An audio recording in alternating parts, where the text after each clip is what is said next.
오늘 제가 여러분들께 소개해드릴 책은 제가 최근에 읽은 책 중에 가장 철학적인 책입니다. 가장 근본적인 질문을 하고 진실과 마주하는 책입니다. 오늘 소개해드릴 책은 낭비라는 책입니다. 낭비. 이 책은 진짜 말 그대로 우리가 하고 있는 모든 낭비에 대해서 아주 심도 있게 이야기를 합니다. 이런 책이야말로 사실 이 시대의 참 교양서 아닌가 싶을 정도로 정말 낭비에 관해서 자세히 배울 수가 있습니다. 정말로 수준이 높고 이 책은 사실 읽고 나면은 많이 불편하실 수도 있습니다. 여러분들이 이렇게 진실과 직면하면서 정말로 머리를 이렇게 띵하게 하는 그런 구절들이 너무 많았어요. 정말로 많은 생각을 여러분도 하게 될 겁니다. 낭비라는 게 어떤 의미인가? 소크라테스는 지혜는 용어의 정의에서 시작된다라고 말했다. 정의를 내리는 일이 분명한 시작점처럼 보이기는 하지만 개념 자체가 어려운 것들이 대부분 정의 내리기가 쉽지 않다. 예를 들어 인생에 대한 보편적 정의는 없다. 인생은 우리 대부분이 직접 경험하는 생물학적 사실이기 때문에 정의 내리는 것 자체가 이상해 보인다. 마찬가지로 죽음에 대한 정의도 몇 가지 있다. 시간이나 공간에 대한 정의는 열띤 논쟁의 대상이며 지능에 대한 정의를 놓고 가족끼리 옥신각신하다가 추수감사절 저녁 식사를 망치는 경우도 허다하다. 사실 인생에서 가장 복잡한 개념 대부분은 정의한다기보다는 직관적으로 느끼는 것에 더 가깝다. 너무 이게 대단했어요. 이 한 줄이. 정의하기가 어렵기 때문에 각자 느끼는 거예요. 그 개념에 대해서는. 근데 우리가 그 각자가 느낀 것 같고 마치 그게 보편적 정의인 거라고 생각을 하고 싸우는 거죠.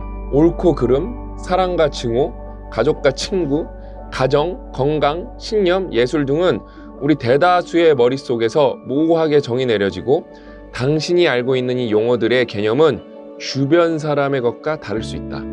그래서 우리가 생각보다 낭비가 아니라고 생각하지만 낭비인 것들이 너무 많고 보이는 낭비는 막을지언정 그 뒤에서 일어나는 어떤 추가적인 낭비를 늘림으로써 본질적으로는 더 큰 낭비를 했다. 이제 이런 것들을 얘기하는 책인데 어마무시합니다. 우리가 생산하는 대다수 쓰레기와 마찬가지로 문제는 인간 행동에 있다. 재활용품 중 최대 25%가 어떤 식으로든 오염된 상태에서 재활용 시설에 도달한다. 쉽게 말씀드리면은 병을 재활용하려면 병이 깨끗해야 되는데 그런 거 이제 막 담배꽁초 같은 거 거기 넣는 분들이 있고 실제로 여러분이 보시면은 이런 통 같은데 뭐가 들어있는 경우가 되게 많은데 이게 재활용된다면서 이거 재활용되는 거 아니야 그러면서 재활용품 통으로 들어오는 경우가 너무 많죠. 범인은 우리다. 웨이스트 매니지먼트에 따르면 우리는 재활용 분리수거함에 뭔가를 넣을 때 4번 중에 1번은 잘못 분리해 넣는다. 이는 꽤 높은 오류율이다. 옷걸이는 재활용이 될까? 누가 알겠는가?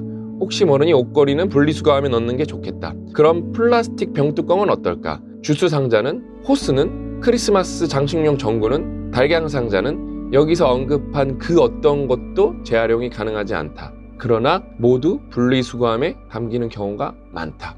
우리 대다수는 좋은 의도를 갖고 있다. 그게 지나친 나머지 쓰레기통에 넣어야 할 것을 재활용 분리수거함에 던져 넣으면서 스스로를 도덕적인 사람이라고 생각한다. 일단은 거기에 대한 배경 지식도 부족하고 재활용이 안 되는데 이게 재활용이라고 생각을 하기 때문에 이거를 재활용에 넣는 게 도덕적 행위라고 생각을 하는 거예요. 그게 오히려 재활용을 망치고 있는 건데 이 책은 여러분 읽고 나면 마음이 무거워집니다. 불편해집니다. 이제 이걸 불편한 진실이라 그러잖아요. 근데 불편한 진실을 마주할 수 있는 용기가 있어야 되거든요. 근데 이 책은 여러분 사유의 확장은 당연히 많이 시켜드릴 수 있어요. 말 그대로 환경과 낭비에 대한 이 철학적 고찰 이런 얘기이기 때문에 알고 나면은 사실 해결책이 많지가 않아요. 없는 부분이 더 많습니다. 그래서 마음이 무거워집니다. 그럼에도 불구하고 우리는 진사일성 동물이고 정말로 엮여있고 공동체이기 때문에 저는 이 책을 여러분들께 소개해드릴 수 있어서 너무 정말로 기쁩니다. 당장 저한테 도움은 안 되잖아요, 솔직히, 그쵸? 이런 의식들이 고치되면서 우리가 이제 함께 잘 되는 거거든요. 우리가 이제 먹고 살만해졌으면 이런 걸 이제 조금씩 더 진중하게 되돌아봐야 되거든요. 우리 모두는 각기 다른 가치 체계를 갖고 있으므로 무엇이 낭비인지 아닌지 판단할 때 항상 의견이 같을 수는 없다. 이런 상대적 가치 체계가 이 책을 불가능한 것처럼 보이게 할 수 있다. 그러나 상황이 그렇게 절망적이지는 않다. 제 케네디가 이를 가장 적절하게 설명했다. 우리의 가장 근본적인 공통점은 우리 모두 이 작은 행성 지구에 살고 있고 같은 공기를 마시고 있고 우리 아이들의 미래를 중요하게 생각하며 우리 모두 언젠가 죽는다는 것이다. 대부분의 경우 우리의 가치 시스템에는 상당한 공통 분모가 있기에 서로 평화롭게 조화를 이루면서 살 수 있다. 만약 그렇지 않다면 인간 문명은 존재하지 않았을 것이다. 나는 지금 내 주식 올라야 되고 내가 500에서 600 벌어야 되는데 그게 뭔 상관이냐. 그렇게 생각하시는 분들도 솔직히 이해가 됩니다. 언젠가 내가 더 안정적이면은 이거를 되돌아보겠다. 이런 마음을 갖고 있는 분들이 되게 많을 거거든요. 저도 그랬었고 충분히 이해가 됩니다. 그래서 이런 영상을 통해서 10,000명이 이걸 보시고 100명이라도 더 우리가 우리 아이들을 위해서, 환경을 위해서, 아이가 있건 없건 간에 우리가 늙으면은 결국에는 우리 이제 후세대, 우리 아이들에게 의지를 해야 됩니다. 그렇기 때문에 우리 입장에서 생각하지 말고 지금 하는 행위가 미래에 어떤 영향을 미칠까도 정말 이제 고민을 많이 해야 되는 시기인 거거든요. 전 세계 많은 지역물 인프라는 나쁘지도 없지도 않다. 유엔에 따르면 세계 인구의 40%의 집에 기본 세면대, 즉 수돗물과 비누가 없다. 전 세계 보건시설의 25%가 기본적 식수 서비스를 받지 못한다. 이런 물 부족 현상의 결과는 상상을 불허한다. 워터 프로젝트에 따르면 전 세계 모든 이에게 깨끗한 물이 제공될 경우 병원에 입원한 사람 수가 절반으로 줄어들 것이다. 여러분, 우리 인간의 평균 수명이 늘어난다는 걸 얘기할 때 의학의 발달이라는 말을 얘기 많이 하잖아요. 의학의 발달 중요하죠. 생존율이 늘어났거든요. 그거는 정말로 중요하죠.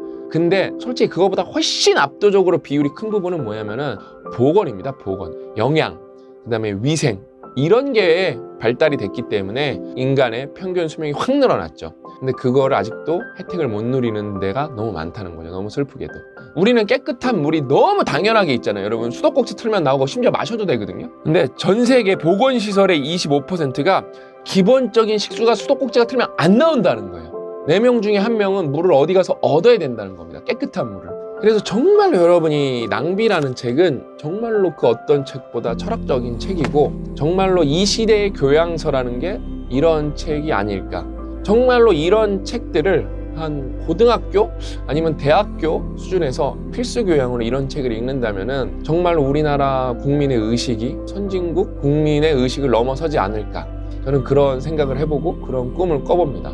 정말로 팩폭이 너무 많아서 읽고 나면은 마음이 되게 무거워집니다. 많이 읽어보셨으면 좋겠고 이 영상을 보시고 뭔가 좀 깨닫는 부분이 있으셨으면 좋겠습니다. 낭비가 정말로 무엇이고 낭비라는 개념을 우리가 어떻게 정의할 수 있고 정말로 우리가 재활용을 올바르게 하고 있는가. 불편한 진실을 마주하면서 인생의 깊이를 조금 더 깊게 더 한번 들어가 보시면 저는 좋을 것 같다고 생각합니다.